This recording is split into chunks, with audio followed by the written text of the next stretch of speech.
Bonjour, aujourd'hui au programme, on va jeter un œil sur la désingularisation de Springer du cône nilpotent. Si on doit résumer, l'ensemble des matrices nilpotentes n'est pas lisse, il y a des points qui piquent, et on veut trouver un objet très proche qui lui soit lisse, sur lequel on peut appliquer des théorèmes de licité, etc. Voilà, qui soit doux au toucher, en quelque sorte. Hein. Donc ça veut dire qu'au programme, ça va être un petit peu de géométrie algébrique, des prérequis. Je ne vais pas tout expliquer les prérequis, il y a des petites choses qu'il faudra suivre du bout du nez. Mais les choses peuvent se retrouver dans Histoire hédoniste de groupe et de géométrie, le tome 2, celui de 2015, donc le gros pavé, voilà, où on s'est un petit peu éclaté avec Jérôme, et le chapitre 2. Voilà. Ok, on y va. Hein, donc, j'ai prévenu, hein, ça va être un peu costaud Lulu. Hein. Alors, on regarde le cône nilpotent. Donc, c'est l'ensemble des matrices n de Mn de C, telles que n puissance k égale 0 pour k suffisamment grand. Et d'après Cayley et Hamilton, on sait que c'est l'ensemble des matrices n de Mn de C, telles que n puissance petit n égale 0. Petit n, c'est la taille de la matrice. On appelle ça le cône nilpotent, parce que si n appartient à grand N, et ben, lambda n, quand on multiplie par le scalaire lambda, ben, ça appartient aussi. C'est pas un espace vectoriel, il faut bien lui donner une structure, mais il a une structure de cône, c'est déjà pas mal, et vous allez voir que ça va être important.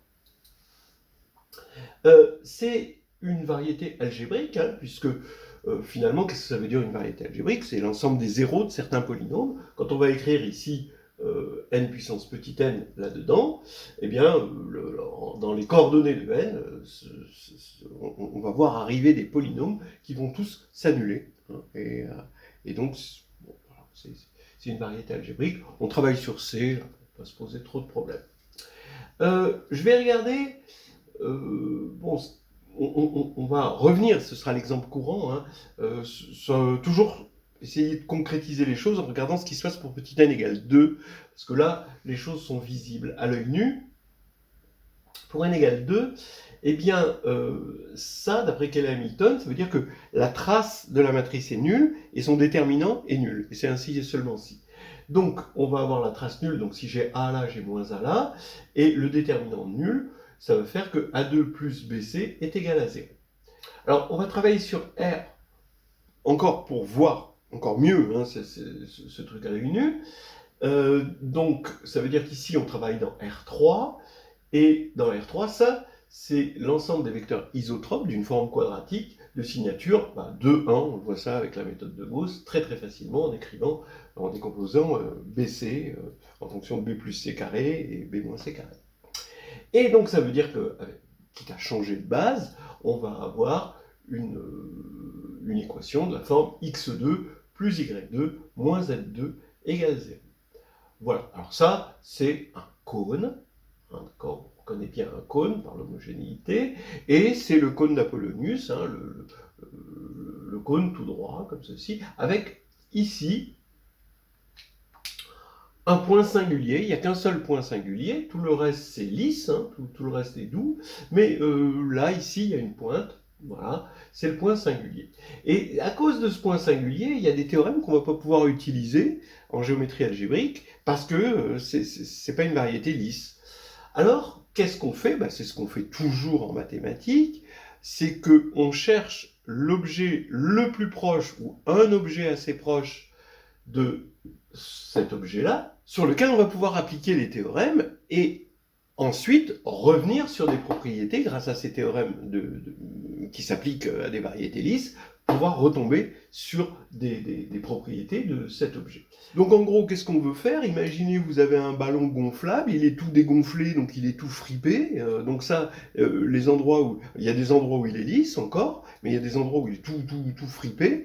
Donc vous soufflez dedans, vous le gonflez et vous le rendez lisse. Donc on va souffler là-dedans et ça va donner un objet ici muni d'une application, évidemment, parce que rien n'a changé, on a juste soufflé, mais ce point est devenu un gros truc. Donc on a une application qui va plutôt de là vers là, qui ici a un point, on va dire un point régulier, hein, un point régulier, bah, ça va donner le point correspondant ici, et sur, ici, bon, bah, j'ai dessiné un cercle, hein, vous voyez qu'on a une espèce d'hyperboloïde, et tous les points rouges de ce cercle vont aller sur le point singulier. Cette surface, elle est lisse, et elle va approximer cette surface-là avec ce cercle qui est lisse, qui va approximer ce point qui a été, où il y a eu un pincement en quelque sorte,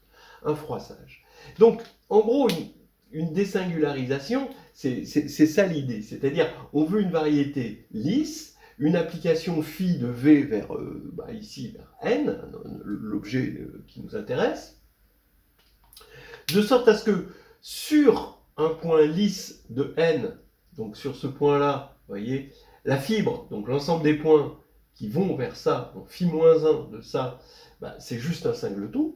Et ce qu'on veut, c'est que ça part pas trop en déconfiture, c'est-à-dire que ici, quand on prend en général un point quelconque, cette fois-ci pas forcément lisse, de la variété, et ben, la fibre est compacte, voilà, en général, et singleton, donc sur les lisses. Voilà. Donc c'est ça que l'on veut faire, c'est ça le programme, et on va donner une désingularisation due à Springer. Alors entre parenthèses, Springer, on a tiré le meilleur, c'est-à-dire des représentations obtenues de façon géométrique, hein, des groupes réductifs. C'est quand même quelque chose de très très fort qu'il a fait, c'était Springer, c'était les œuvres de Springer. Et un peu plus tard, fin des années 80, début 90, Georges Loustic, qui est le pape de la théorie des représentations, en a tiré une théorie des groupes quantiques. Bien, alors on va revenir sur n, général, hein, et on va regarder quels sont les points lisses de n. En tout cas, on va voir des points lisses assez généraux, on va avoir un ouvert-dense de points lisses. On regarde R, l'ensemble des matrices nilpotentes, telles que n, n-1 est différent de 0. Eh bien, ces matrices-là, ça forme un ouvert, puisque c'est différent de 0 ici. Un ouvert ni vide ni plein, hein. Et donc dans géométrie algébrique, comme ce sont des variétés algébriques, tout ça, eh bien c'est un ouvert dense. Donc c'est un ouvert dense. Et ce qui est important pour parler de la licité, c'est que les matrices, d'après le théorème de Jordan, toute matrice nilpotente va être décomposable en blocs de Jordan. Et puisque n puissance n-1 est différent de 0, c'est facile de voir qu'il n'y a qu'un seul bloc, c'est le bloc indécomposable. Ce qui veut dire que n, à partir du moment où elle est dans R, eh bien elle va être semblable à la matrice Jn.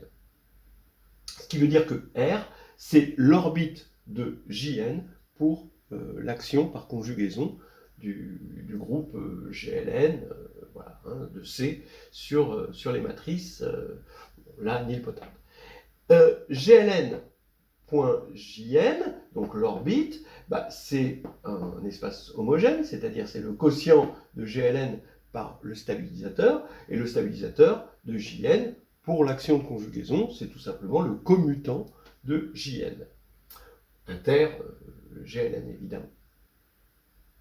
Le commutant de JN, qui est-ce? Eh bien, c'est, étant donné que JN, c'est bien connu, c'est une matrice cyclique, eh bien, son commutant, ça va être les polynômes en Jn.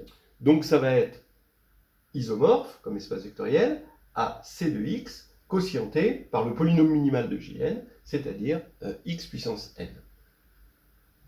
Et donc, on voit que donc, sur un ouvert dense, la dimension de ceci, donc on peut voir la dimension de n juste sur un ouvert dense, hein, et ici, qu'est-ce qu'on a? On a une dimension, ça c'est de dimension n2, ça va être de dimension n, d'accord?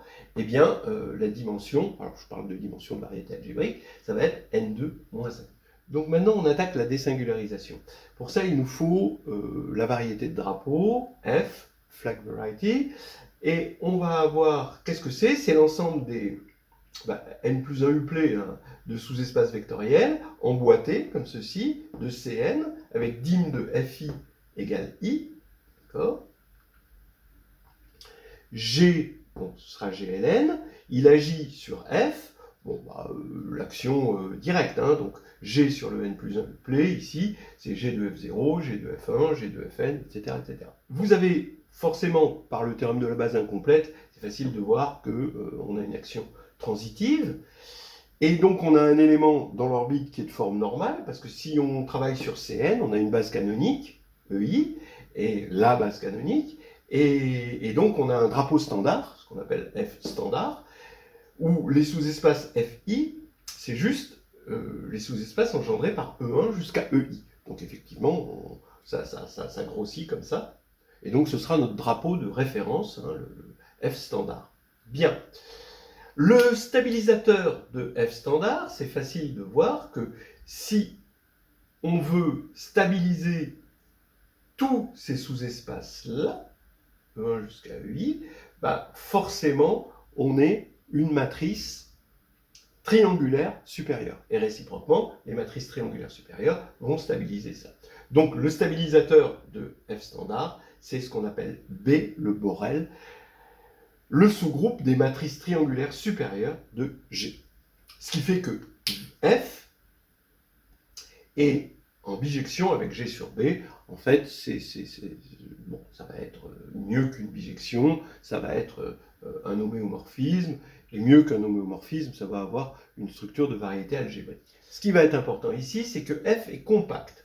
En fait, pourquoi F est compact? C'est pas évident comme ça, mais c'est parce que il y a un théorème de la base orthonormée incomplète, en faisant agir le groupe unitaire au lieu du groupe G, en faisant agir transitivement le groupe unitaire, et on a la même chose, mais pour le groupe, on a l'équivalent pour le groupe unitaire, et comme le groupe unitaire est compact, on voit que F est l'image d'un compact par une application continue, donc va être un compact.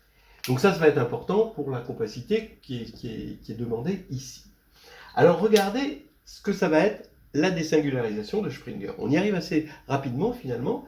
C'est l'ensemble des couples N, F, où N est nilpotent, F c'est un drapeau complet, tel que N respecte F, dans le sens que N de Fi est inclus dans Fi, quel que soit I, et l'application ici, c'est juste la première projection, c'est-à-dire qu'il y a NF donne N.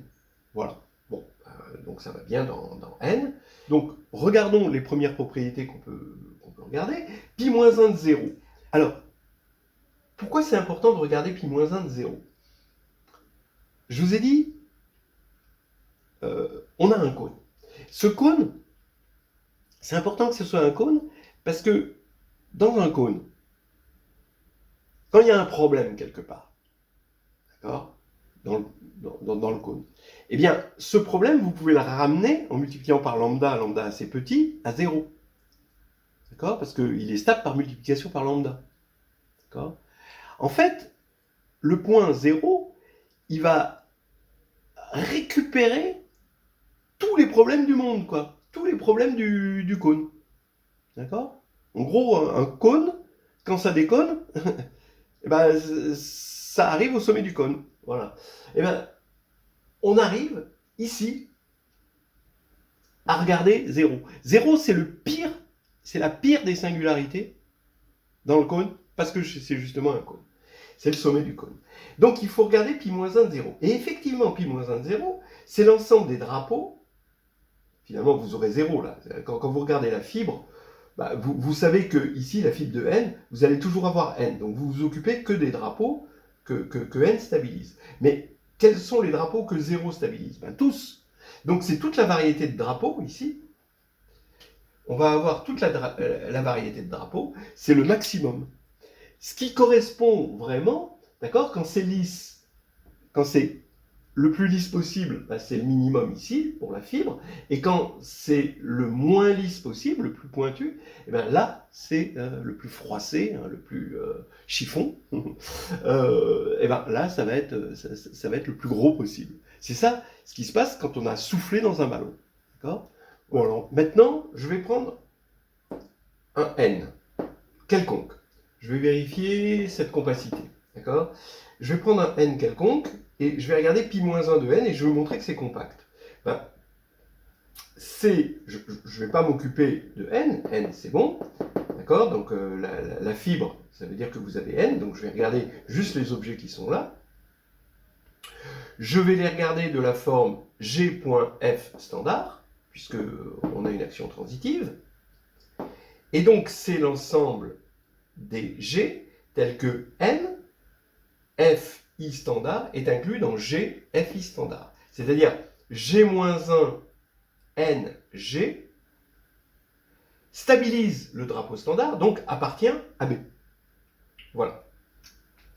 Mais oui, mais s'il appartient à B, ça, c'est une condition fermée.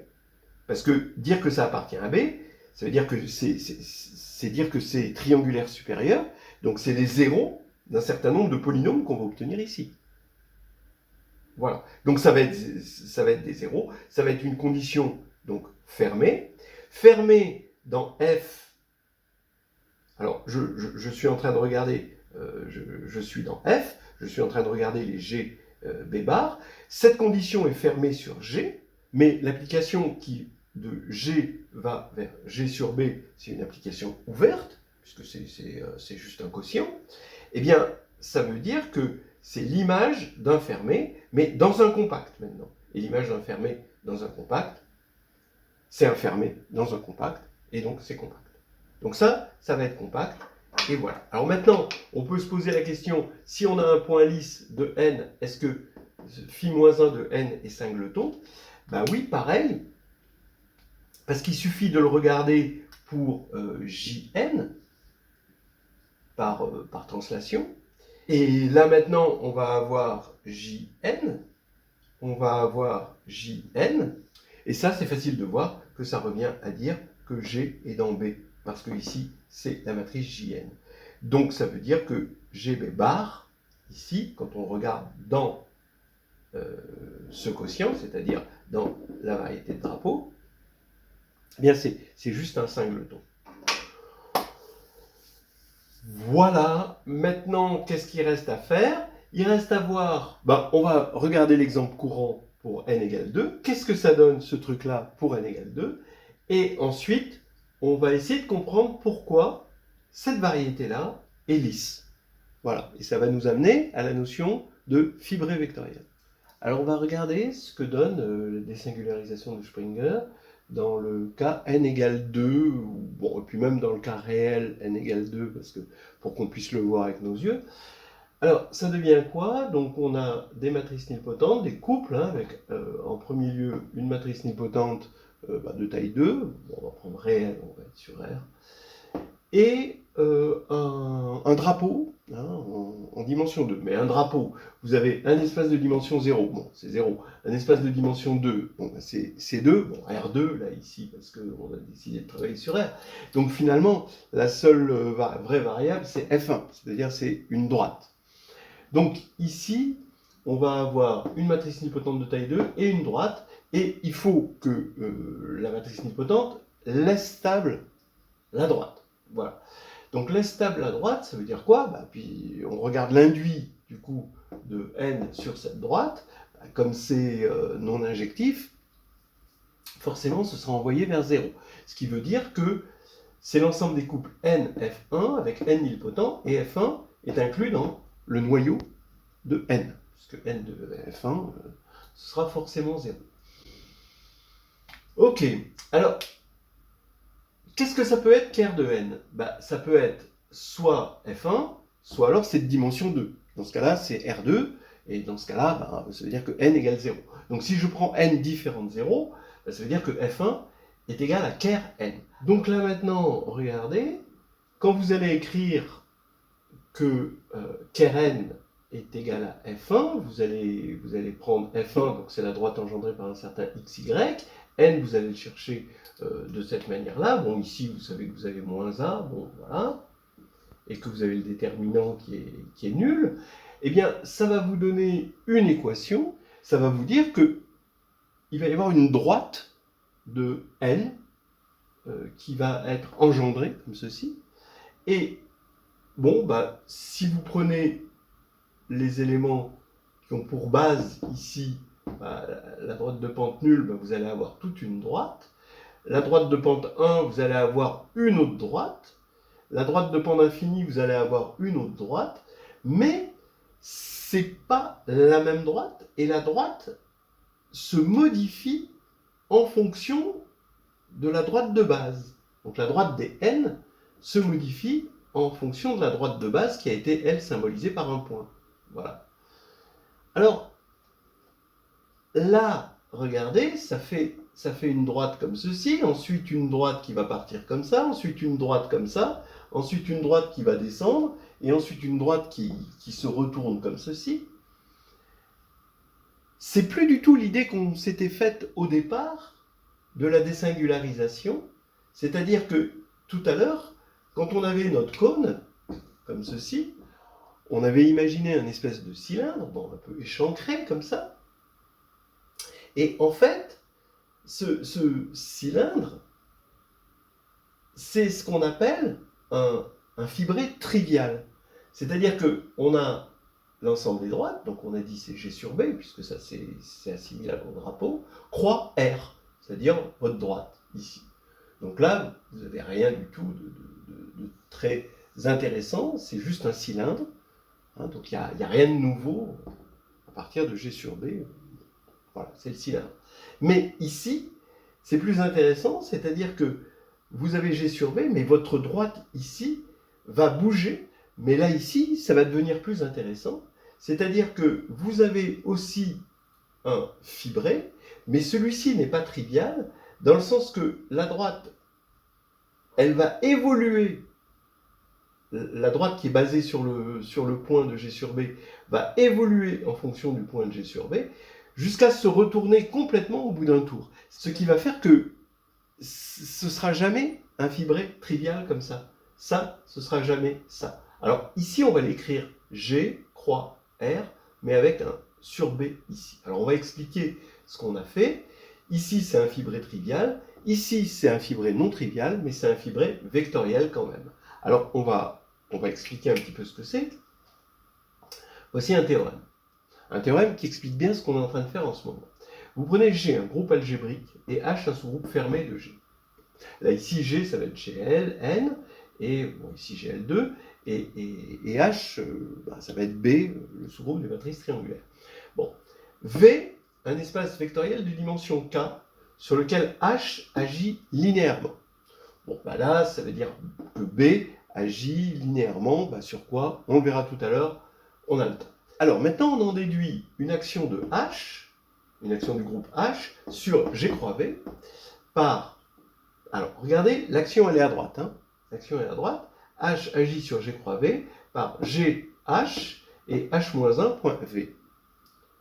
Oui, H-1 point V est bien défini, parce qu'on a dit que H agissait sur V, linéairement. Alors, on va définir G croix V avec le H en indice, comme étant l'ensemble des orbites G croix V, le tout sur H.